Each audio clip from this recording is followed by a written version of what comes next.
Media మిత్రులందరికీ నా హృదయపూర్వక స్వాగతం. నా పేరు ఉమామహేశ్వర్ శాస్త్రి, సత్యనారాయణపురం, విజయవాడ. నేను ఇవాళ ఈ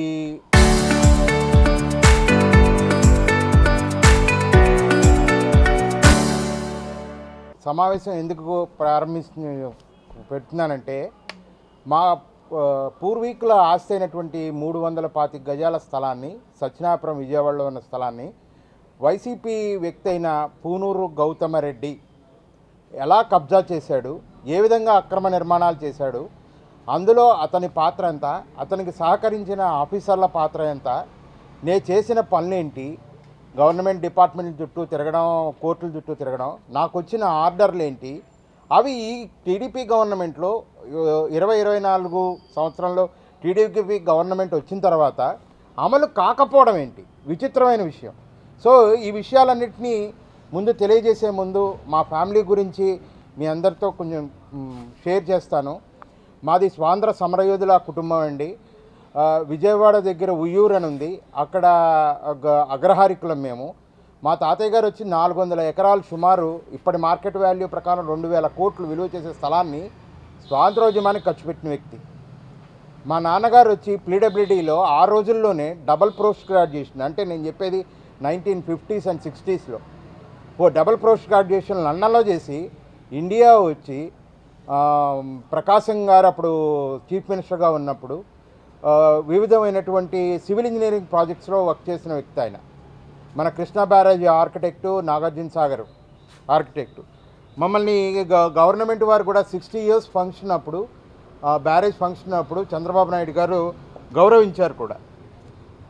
నేను మూడో కొడుకుని మా నాన్నగారికి. నేను ఎంఎస్ చేసి యూఎస్లో 2018 దాకా అక్కడే ఉండి వివిధ కంపెనీల్లో వర్క్ చేసినవాడిని. మా అమ్మగారు దేవతా స్వరూపులు. మేమంతా ఇలా చదువులు ఉద్యోగాల్లో ఉంటే ఆవిడ హోమ్ డిపార్ట్మెంట్ మొత్తం మేనేజ్ చేసిన వ్యక్తి. అంటే నేను ఎందుకు చెప్పదలుచుకున్నానంటే, మేము ఒక సామాన్య బ్రాహ్మణ వంశానికి చెందిన వాళ్ళం. మాకు ఎటువంటి రాజకీయాలతో సంబంధం లేదు. మీ అందరికీ తెలుసు, పూనూరు గౌతమరెడ్డి గురించి కూడా నేను ప్రత్యేకంగా చెప్పక్కర్లేదు, కానీ 2 మాటలు చెప్దాం అనుకుంటున్నాను. ఆయన ఫైబర్ నెట్ కార్పొరేషన్ చైర్మన్గా వర్క్ చేసినప్పుడు మన గౌరవ సీఎం సిబిఎన్ గారిని ఫైబర్ నెట్ కేసులో ఇబ్బంది పెట్టిన వ్యక్తి. తర్వాత ప్రజలు మెచ్చిన వ్యక్తి, నాయకుడు మన వంగవీటి మోహన్ రంగారావు గారిని రౌడీ అని దూషించి పలు విధాలుగా అవమానపరిచిన వ్యక్తి, వైఎస్ఆర్సీపీ వ్యక్తి. అతని మీద 50 క్రిమినల్ కేసులు, 2 రౌడీ షీట్లు, 2 కోకా కేసులు, పలు ఆర్థిక అవకతవకల కేసులు ఉన్న వ్యక్తి. ఇది ఆయన చరిత్ర, ఇది మా చరిత్ర. సో ఇప్పుడు అసలు ఏం జరిగింది, ప్రాబ్లం ఏంటి, ల్యాండ్ ఏ విధంగా కబ్జాకు గురైంది, ఆ కబ్జాలో అతని పాత్ర ఎలా ఉందని చెప్తాను. ఈ ల్యాండు మా ఇప్పుడు 325 గజాల స్థలం ఏదైతే నేను చెప్తున్నానో కబ్జాకు గురైన స్థలం సత్యనారాయణపురంలో ఉందండి. మెయిన్ రోడ్డు మీద ఉంది. అది సుమారు 5 కోట్లు విలువ చేసే స్థలం. ఇది 1949లో మా తాతయ్య గారు ఒక రిజిస్టర్డ్ సేల్ డీడ్ ద్వారా పర్చేస్ చేయడం జరిగింది. 1966లో మా తాతయ్య గారు కాలం చేశారు. 1979లో మా తాతయ్య గారి కొడుకులైనటువంటి మా నాన్నగారు, మా పెదనాన్నగారు, బాబాయ్ గారి మధ్య ఆస్తి పంపకాల్లో మా నాన్నగారికి ఈ ఆస్తి వచ్చింది. 1981లో మా నాన్నగారు సర్వీస్లో ఉండగా కాలం చేశారు. ఇమ్మీడియట్గా 1982లో మా పెదనాన్నగారు వాళ్ళు ఏం చేశారంటే, మా నాన్నగారికి వచ్చిన అన్ని ఆస్తుల్ని, వాటాగా వచ్చిన అన్ని ఆస్తుల్ని మ్యుటేషన్ చేయించి లీగల్గా దాన్ని బలపరిచారు. ఎందుకంటే ఆ రోజున మేమందరం మైనర్లు. సరే, 1982 నుంచి 226 ఇవాళ 24 జూలై 2026 మనం మాట్లాడుకుంటున్నాం కదా, ఇవాల్టి వరకు కూడా ఆ ఆస్తులు ఏవైతే ఉన్నాయో మా నాన్నగారి పేరు మీద వచ్చిన ఆస్తులు, ఇంక్లూడింగ్ ఈ కబ్జా చేయబడిన ఆస్తి కూడా మా అమ్మగారి పేరు మీదే మ్యుటేషన్ జరిగి లీగల్గా మేమే ట్యాక్సెస్ పే చేస్తున్నాం. మా అన్నదమ్ముల మధ్య, మేము ఇంత పెద్దవాళ్ళమైనా మా అన్నదమ్ముల మధ్య ఆస్తి పంపకాలు జరగలేదు. మా నాన్నగారు మా అమ్మగారు కూడా మాకు ఎటువంటి ఆస్తి పంపకాలు చేయలేదు. అంటే ఇది ఉమ్మడి ఆస్తి కిందే కొనసాగుతుంది. అన్ని ఆస్తులు కూడా మా పూర్వీకుల ఆస్తులే కాబట్టి ఇది యాన్సెస్ట్రల్ ప్రాపర్టీ కింద మా అందరికీ కూడా హక్కు ఉన్న ఒక ఆస్తులు, అన్ని ఆస్తులు. సరే, ఇలా ఉన్న క్రమంలో 2014లో ఏం జరిగింది, గౌతమరెడ్డి ఏం చేశాడో చెప్తాం. అతను 2005 సంవత్సరంలో ఇప్పుడు తన ఉన్న ఇంటి వెనకాల 87 స్క్వేర్ యార్డ్ల స్థలాన్ని వేరే వ్యక్తి దగ్గర కొన్నాడు.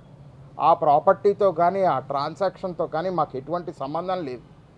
ఆ ప్రాపర్టీ డాక్యుమెంట్ని మా స్థలానికి చూపించి 2014లో మున్సిపల్ కార్పొరేషన్లో ఉన్నటువంటి రెవెన్యూ డిపార్ట్మెంట్ని మేనేజ్ చేసి ఫేక్ అసెస్మెంట్ నెంబర్ క్రియేట్ చేశాడు.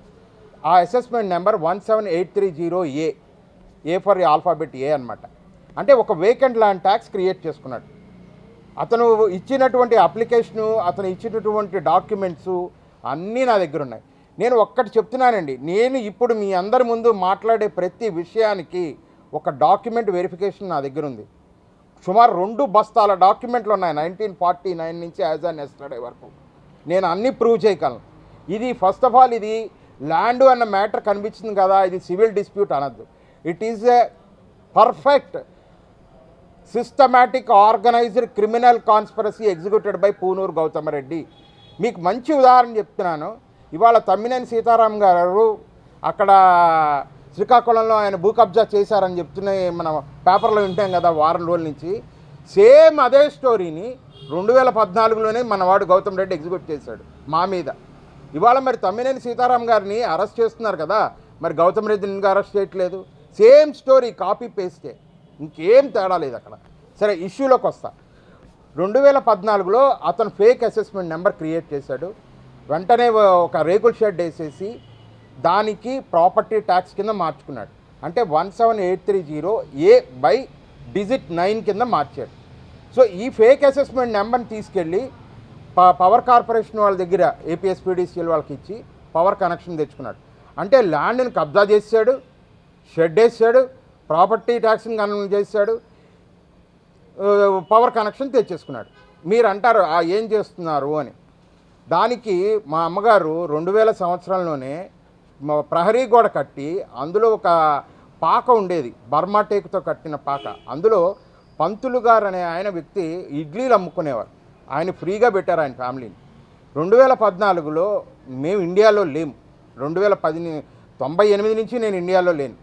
మా అమ్మగారు నాతో వస్తూ ఉండేవారు, మేము ఎప్పుడైనా వస్తూ ఉండేవాళ్ళం, ప్రతి ఏడాది చూసుకుంటూనే ఉండేవాళ్ళం, అన్నీ బాగానే ఉండేది. ఎప్పుడైతే 2013 డిసెంబర్ ఆ ప్రాంతాల్లో మేము వచ్చి వెళ్ళిపోయామో, అంటే జనరల్గా యూఎస్ నుంచి వచ్చేవాళ్ళు ఏంటంటే డిసెంబర్ జనవరి ప్రాంతాల్లో వచ్చి కొన్నాళ్ళు ఉండి మళ్ళీ వెళ్ళిపోతూ ఉంటారు. మేము వెళ్ళిపోయిన 15 రోజులకి ఈ తతంగం మొదలెట్టాడు. విచిత్రం ఏంటంటే గౌతమ్ రెడ్డి చేసే అన్ని అఘాయిత్యాలకి టీడీపీ గవర్నమెంట్లోనే చేస్తాడు అతని యొక్క అన్ని అఘాయిత్యాలు, భూ కబ్జాలు కానీ ఏదైనా. సో వెంటనే ఆ విధంగా ప్రాపర్టీ అసెస్మెంట్ తెచ్చుకున్నాడు. ఉన్నటువంటి ఆ పంతులు కానీ బయటికి పంపించేశాడు, పాక తగలెట్టేశాడు, శుభ్రంగా పొజిషన్ తీసేసుకున్నాడు, షెడ్ వేసాడు, పవర్ కనెక్షన్ తెచ్చుకున్నాడు, ప్రాపర్టీ ట్యాక్స్ కట్టేసుకున్నాడు. దీంట్లో మా కుటుంబ సభ్యుల పాత్ర కానీ అసలు మా పాత్ర కానీ ఏమీ లేదు. అంటే ఇది 2014లో క్రియేట్ చేయబడిన ఫేక్ ఫాల్స్ ఫిక్షియస్ థింగ్స్ ఇన్ని మా దాని మీద జరిగిన చట్ట వ్యతిరేక పనులు. 2016లో ఏం చేశాడంటే ఈ చట్ట వ్యతిరేక పనులన్నిటికీ ఒక సేల్ డీడ్ అనే ఒక డాక్యుమెంట్ని సృష్టించాడు. ఈ పాయింట్ మనం క్రాఫ్ట్ చేయాలి. ఏదైతే 2014 నుంచి 16 వరకు ఆయన ఇన్వెంట్ చేసినటువంటి ఫేక్ అసెస్మెంట్ నెంబర్లు అవన్నీ ఉన్నాయో దానికి ఒక కవర్ వేశాడు సేల్ డీడ్ అని. అదే డేటా ఇందులోకి వస్తుంది. మా ఒరిజినల్ డేటా సేల్ డీడ్లో లేదు. అది నేను మీకు స్పష్టంగా చెప్తున్నా. సేల్ డీడ్ నెంబర్ 10051 ఆఫ్ 2016 అందులో 7th పేజీలోకి వెళ్ళండి. మన సేల్ డీడ్ ఎలా చేస్తాం, ఒక కొనే వ్యక్తి ఉంటాడు, ఒక అమ్మే వ్యక్తి ఉంటాడు, ఒక మనీ ట్రాన్సాక్షన్ ఉంటుంది. ఇక్కడ కొనే వ్యక్తి ఆయనే ఉన్నాడు, అమ్మే వ్యక్తి ఆయనే ఉన్నాడు. ఆ డేటా వచ్చి 2014.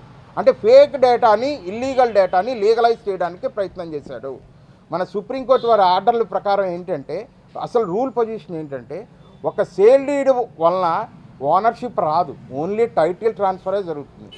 ఓనర్షిప్ ఎప్పుడు వస్తుందంటే ఆ సేల్ డీడ్ని తీసుకెళ్ళి మనం డిఫరెంట్ డిపార్ట్మెంట్లో మ్యూటేషన్ ప్రాసెసెస్లు ఉంటాయి.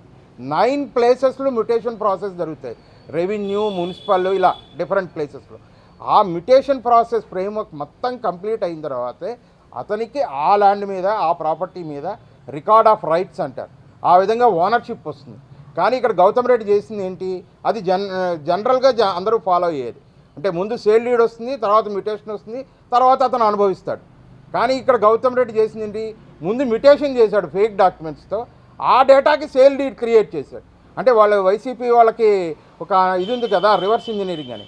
అంటే ముందు రివర్స్ చేశాడు, మ్యుటేషన్ చేసి ఫేక్ డాక్యుమెంట్స్తో దాని తర్వాత సేల్యూట్ చేశాడు. అంటే ఇది మొత్తం ట్రాన్సాక్షన్ కూడా ఇల్లీగల్ అయిపోతుంది, వాయుడు ఇల్లీగలు.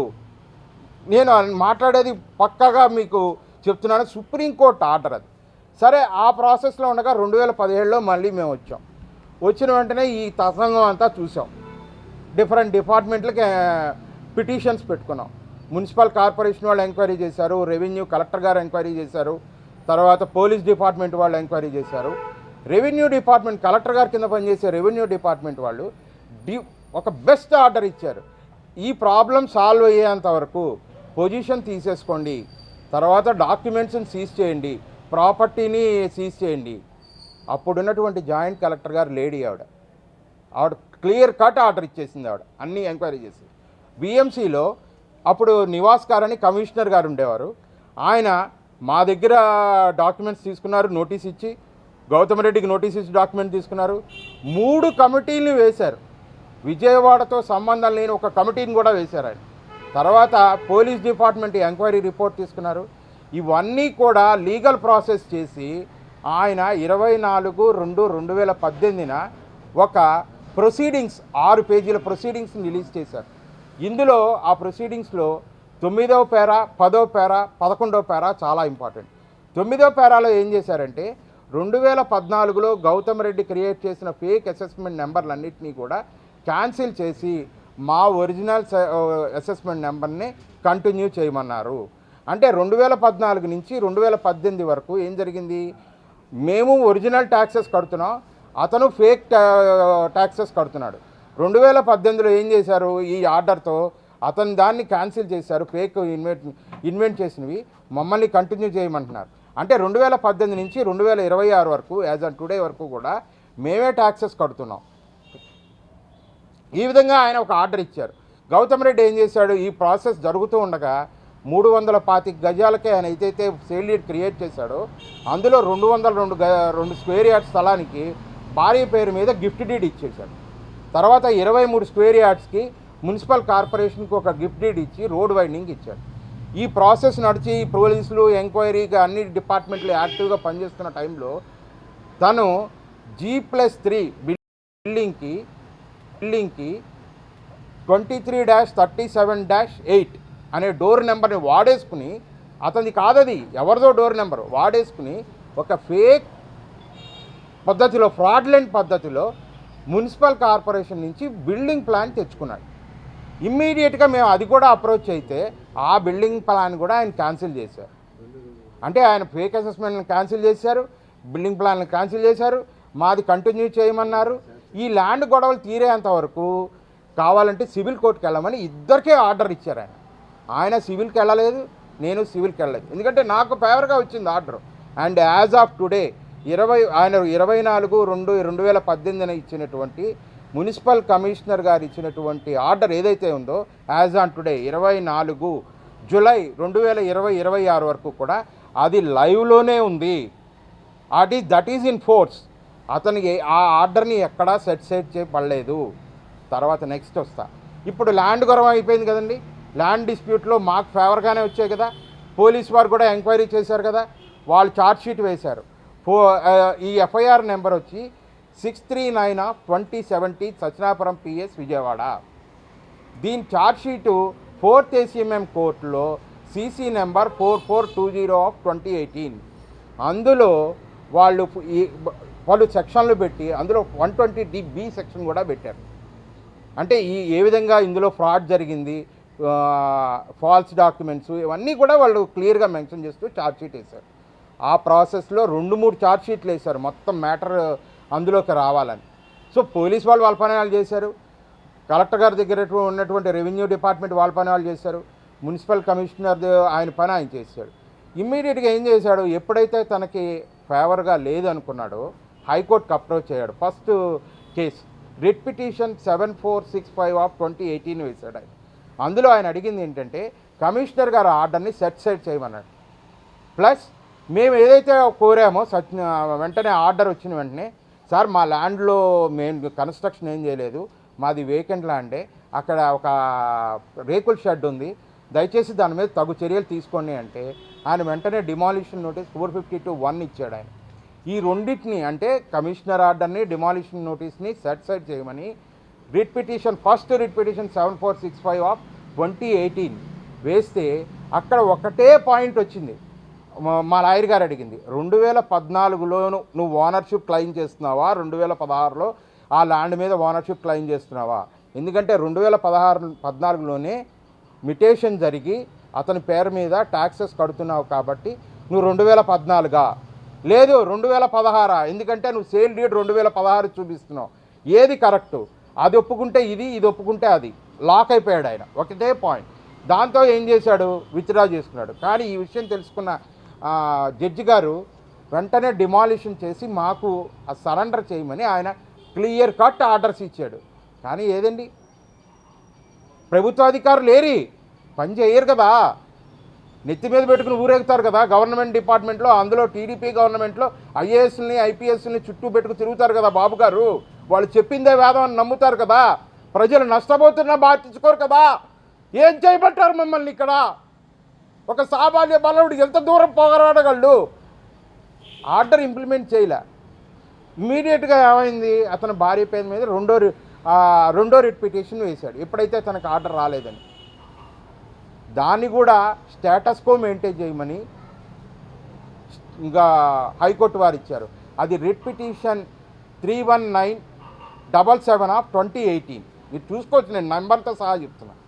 సో అది 2018లో ఈ బిల్డింగ్కి 23-37-8 అనే డోర్ నెంబర్ని వాడేసుకుని, అతని కాదది ఎవరిదో డోర్ నెంబర్ వాడేసుకుని ఒక ఫేక్ పద్ధతిలో, ఫ్రాడ్లెంట్ పద్ధతిలో మున్సిపల్ కార్పొరేషన్ నుంచి బిల్డింగ్ ప్లాన్ తెచ్చుకున్నాడు. ఇమ్మీడియట్గా మేము అది కూడా అప్రోచ్ అయితే ఆ బిల్డింగ్ ప్లాన్ కూడా ఆయన క్యాన్సిల్ చేశారు. అంటే ఆయన ఫేక్ అసెస్మెంట్ని క్యాన్సిల్ చేశారు, బిల్డింగ్ ప్లాన్లు క్యాన్సిల్ చేశారు, మాది కంటిన్యూ చేయమన్నారు. ఈ ల్యాండ్ గొడవలు తీరేంత వరకు కావాలంటే సివిల్ కోర్టుకి వెళ్ళమని ఇద్దరికే ఆర్డర్ ఇచ్చారు ఆయన. ఆయన సివిల్కి వెళ్ళలేదు, నేను సివిల్కి వెళ్ళలేదు, ఎందుకంటే నాకు ఫేవర్గా వచ్చింది order. And as of today ఆయన 24/2/2018 ఇచ్చినటువంటి మున్సిపల్ కమిషనర్ గారు ఇచ్చినటువంటి ఆర్డర్ ఏదైతే ఉందో యాజ్ ఆన్ టుడే 24 జూలై 2026 వరకు కూడా అది లైవ్లోనే ఉంది. That is in force. అతనికి ఆ ఆర్డర్ని ఎక్కడా సెట్ చేయబడలేదు. తర్వాత నెక్స్ట్ వస్తా. ఇప్పుడు ల్యాండ్ గొడవ అయిపోయింది కదండి. ల్యాండ్ డిస్ప్యూట్లో మాకు ఫేవర్గానే వచ్చాయి కదా. పోలీస్ వారు కూడా ఎంక్వైరీ చేశారు కదా, వాళ్ళు ఛార్జ్షీట్ వేశారు. ఈ ఎఫ్ఐఆర్ నెంబర్ వచ్చి 639/2070 సత్యనాపురం పిఎస్ విజయవాడ.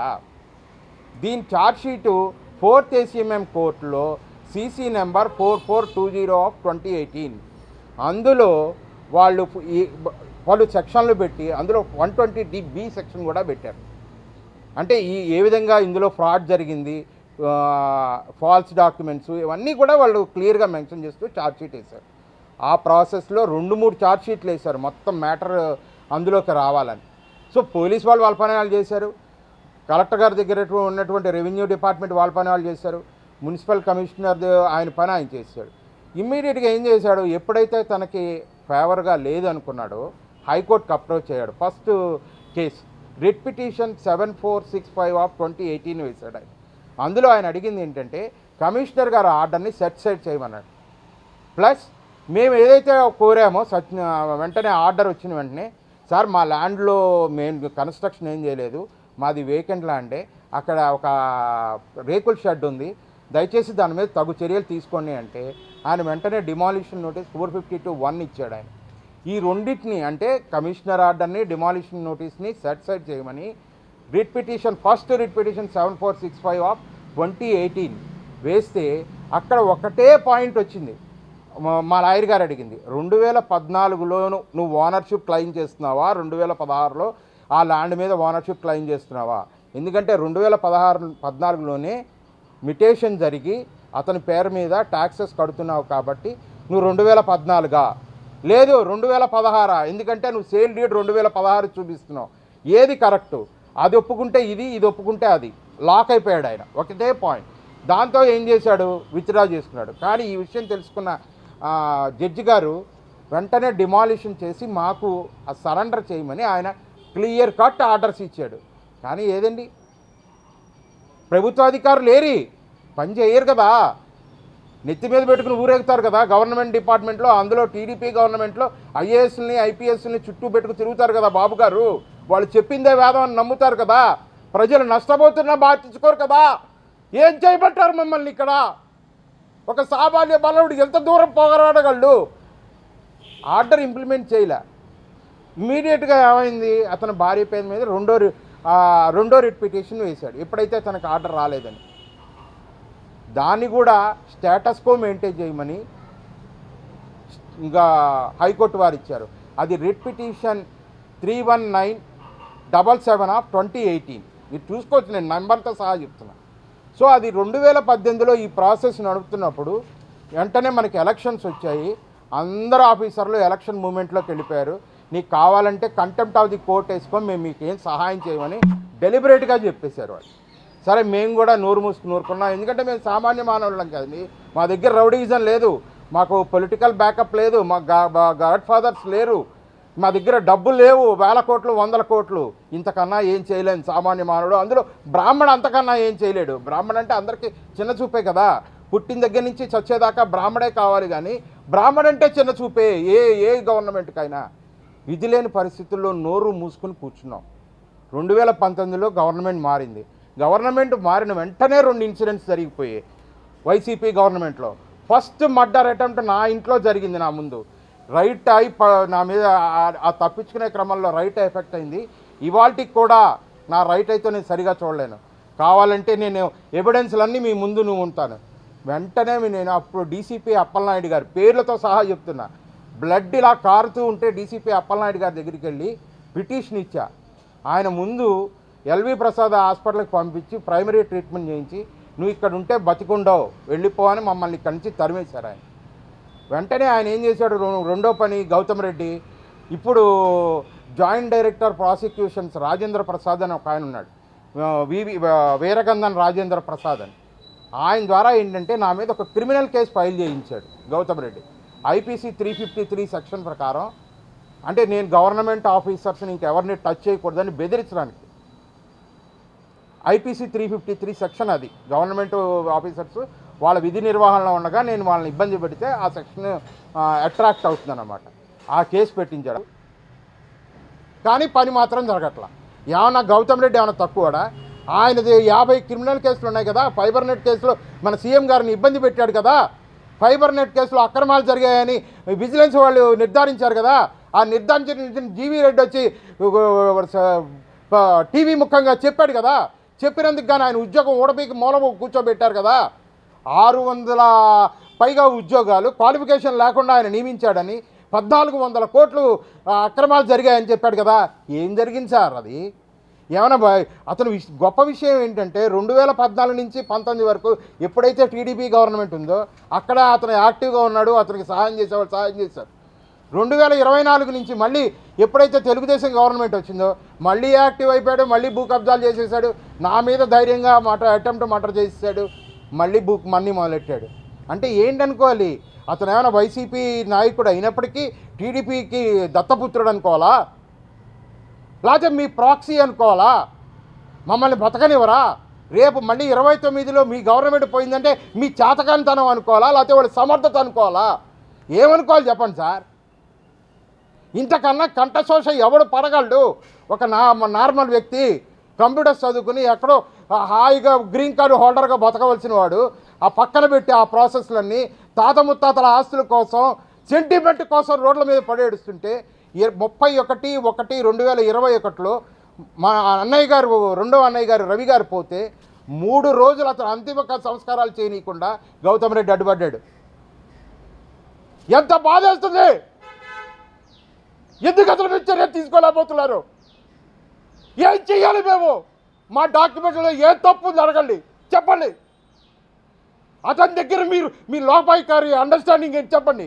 మేము చెయ్యము అని చెప్పండి, వదిలేసుకుంటాం. లేకపోతే మా పని మేము చేసుకుంటాం. చట్టాన్ని గౌరవిస్తున్నాం కదా, నిబద్ధతతో ఉన్నాం కదా అని మమ్మల్ని ఇలా ఏడిపిస్తే బాగుంటుందా?